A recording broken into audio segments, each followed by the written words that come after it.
Well, Sister Petra, thank you so much for letting us come and visit. The hospital is running so well and you're doing such great things, and it's just wonderful to see you. So, of course, we're talking about Doombrook and Franciscan's relationship with Doombrook, but maybe we could start off with talking a little bit about you. So maybe everyone can hear a little bit about what a powerhouse you are. And you've been here for how long, Sister? All right, so my name's Sister Petra, and I've been here in Michigan City for 2 years. 2 years. But I'm a sister of St. Francis of Perpetual Adoration, and it's my community that sponsors Franciscan Alliance as part of the Catholic Church's healthcare ministry. I live in Mishawaka, Indiana, where our mother house is, so I commute to Michigan City daily. I've been a sister for 12 years yesterday, so that was congratulations on your anniversary.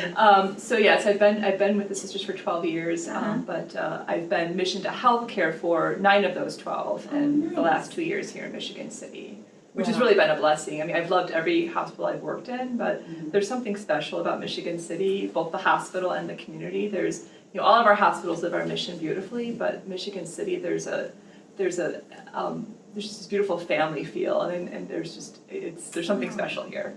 That's really nice to hear, Sister, and I do mean it. I know the hospital works with a lot of non-for-profits, but you have been instrumental and so energetic and so spirited in working with Doombrook and all the other non-for-profits. I just want to say thank you sincerely. Well, thank you for all that you all do, because I think us as Franciscan, we're one part of a community. Yes. So we provide the healthcare in the community, but we can't do our work ourselves. It's really us partnering with others in the community, like Doombrook and the programs that you do and the support that you provide us. I have to say thank you back, because you provide so much support to us, especially when we have families or children that come through our ER, or we see in-house where they're in need of your services.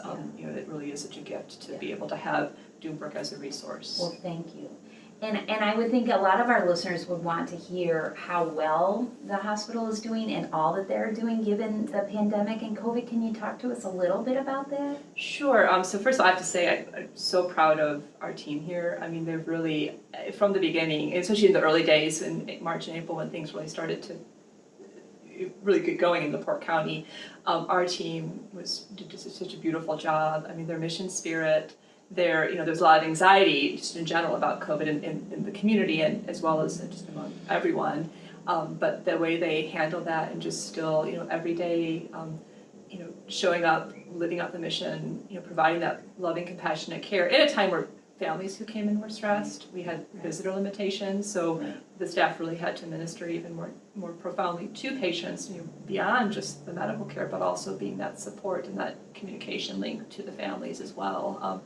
And so really, our staff has done an amazing job. We've been blessed in that we've not had a single staff member who has, we've had some who've gotten, obviously people have gotten sick from throughout being in the community, but nobody in-house who has gotten COVID either from a patient or from another staff member, because our staff has just been so good about following our infection protocols with the masking, with the distancing, with the hand hygiene, the personal protective equipment, and our team has done an amazing job in making sure our staff has what they need to do their jobs. So, but I've just been blessed with, how it's been a blessing to see how our staff just dove right in and has provided such amazing care in a time when there's so much uncertainty and anxiety.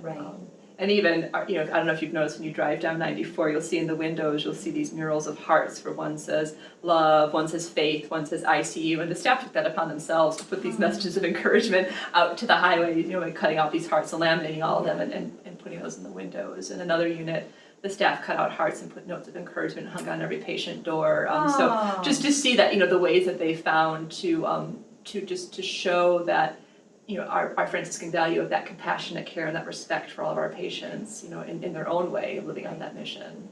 Well, I have to tell you, that's very comforting. I mean, just when we walked in today, they're very kind, and they know you're a little nervous coming in, and just their attitude is so positive. So I would say thank you to that. Thank you. And know that the protocols since March, or when it all started, have kept you so safe. That's wonderful to know. Yeah, and our staff is, and again, we couldn't do it without our staff. They've just done an amazing job. Well, thank you, Sister. And the community's been so supportive too. When all this started, we've had so many messages of encouragement, support, prayer.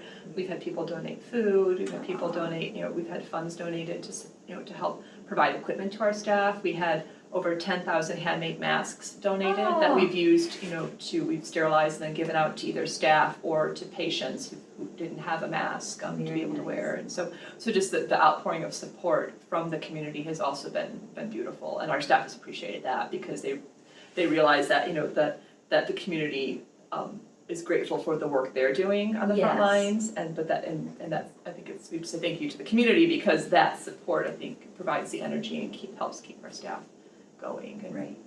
Well, we really appreciate you, and we appreciate the entire staff, nurses, doctors, janitors, everyone, because we know in the crunch it was difficult at first. It was very, very difficult and very scary. Mm-hmm. So as you said, your whole team rose to the occasion, so thank you. But speaking of teams, of course, we're here to talk about the famous Doombrook Dragon Boats. And Sister Petra was quite the spirited team leader last year. Can you tell us about your experience with Dragon Boats? So one of our nurse directors, Sarah Jones, is on the Doombrook board, so she brought the idea of the dragon boat races, and we've done it every year, but it was the first time I had heard of it, and I was just excited about the thought of I've never done that before, and it sounded exciting, and so I said, well, we were trying to get as many staff as possible involved, and I said, well, I'll get a team of sisters to help to be in a boat, and so I mentioned it to the sisters at the Mother House, and I had so many say that they wanted to be a part of it. They were so excited, and including we had one of our sister paddlers was over 80 years old, and she paddled all 3 heats. I kept saying, "You sure you don't want to rest?" Right. And she was disappointed that it was had to be canceled this year because of COVID, because she was ready to sign up again. But able to support Doombrook's mission by being a part of the Dragon Boat races, but then also for us, we had I think we had close to 100 staff members that signed up, to be or just were there to support those who were paddling. Just the ability to be there and witness, because one of our values is joyful service, and so that Franciscan joy and that joyful spirit, to be there and witness to that, and was just a lot of fun. I mean, and several of our sisters who aren't in healthcare that came from the schools to help support us, they were asking too if they could sign up again for the next race. but this year, but I have to say, I saw someone took a video of us paddling. We were dead last in all 3 heats. But we looked like a little bug out in the water trying to go. But it was fun. It was a lot of fun. And I would love to say that next year will be, this brown will be the other brown UPS, but we saw them fly across the lake. There's no way we're beating them. Well, we think you're number one, sister. Honestly, in spirit, it's unbelievable. And can you give the visual to all of our listeners, the visual of you all in your habits?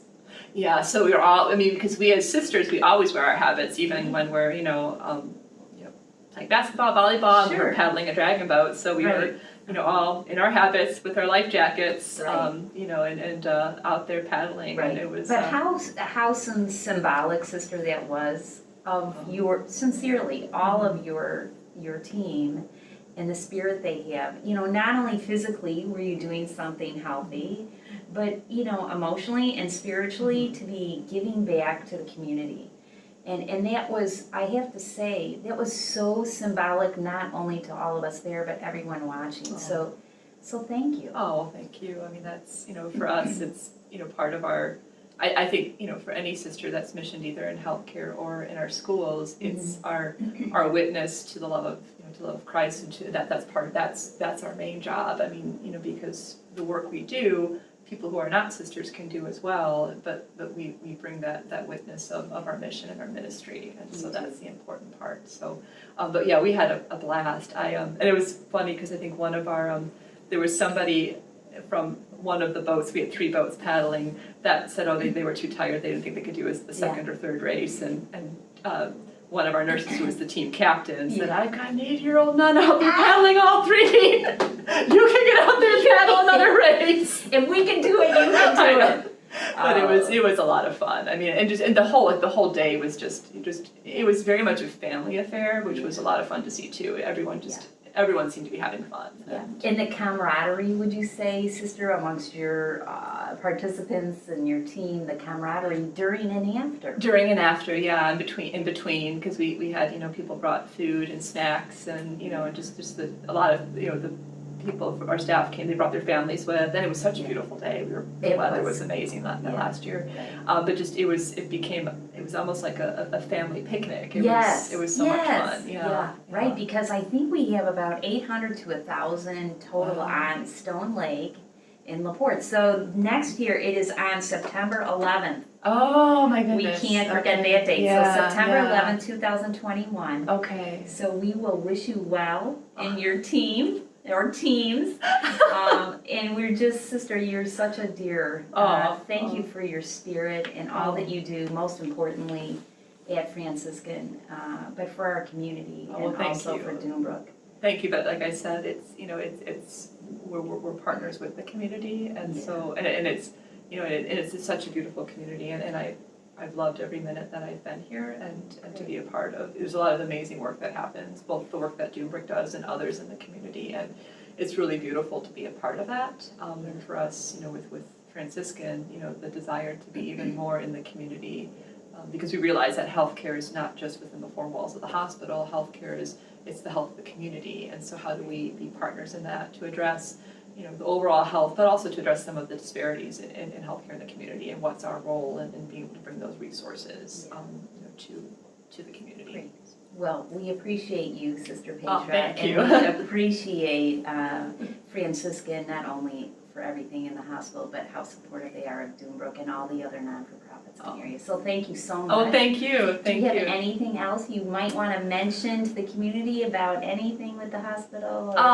Just a couple programs that we started. Sure. So we've launched in partnership with the Salvation Army a food prescription program. Yay. So that's it's a pilot program, and we're working with our Diabetic Education Center and Salvation Army, where we're identifying individuals that have their diabetes is not well controlled, and they screen positive for food insecurity. So what we're doing is we're giving the option to enroll in this program that includes education as well as some coaching and case management, and then in exchange for being a part of that, it's a 6-month program that they get weekly supplements of healthy food. Either they pick it up at Salvation Army, or it's delivered to them if they have transportation issues for their household, because we realize if the individual is screening for food insecurity, their household is also struggling with food security, and so then we and if we give them a food to the individual, it'll be likely shared with the household. So we adjust the amount depending on how many are in the household, and so we'll be excited to see how that will be. Anyone who enrolls in the program will be testing their A1C scores and looking to see is the education and the supply of healthy food and some tips on how to prepare it and use it, will that help improve their overall health outcomes and how they're managing their diabetes. So if someone's interested in finding out more about that program, sister, they should call Salvation Army? Or either Salvation Army, or they can reach out to me as well. Okay. And we can get them connected. It's patients that are being referred to our diabetic education program. Perfect. And then they're screened and then referred to the food prescription program. Wonderful. So. And did you have another one you were was it just the Salvation Army one, or was there anything else? I know we've got a lot going on. Right. But the food prescription, that's one of our new programs. And then, also what we're doing at our Legacy campus in terms of, we'll be taking down parts of the old building, but the newer part of the building will be relocating our behavioral health program there. Wonderful. As well as having our, what's called the PACE program, which is the program of all-inclusive care for the elderly. So it's for elderly patients who are both Medicaid and Medicare, who don't have caregivers at home, but have someone at night that can help provide care. So this is an opportunity, a place for them to go during the day, where they also receive their health care. So if there's any therapy needs they have, any other health care needs that they have, that's provided as well. So the goal is to keep them, so they don't have to be sent to a nursing home or assisted living. They can stay at home, but have somewhere during the day where they're, so that program will be going in there as well. In the old hospital. In the old hospital. Oh, so in the process of doing the renovations that they need to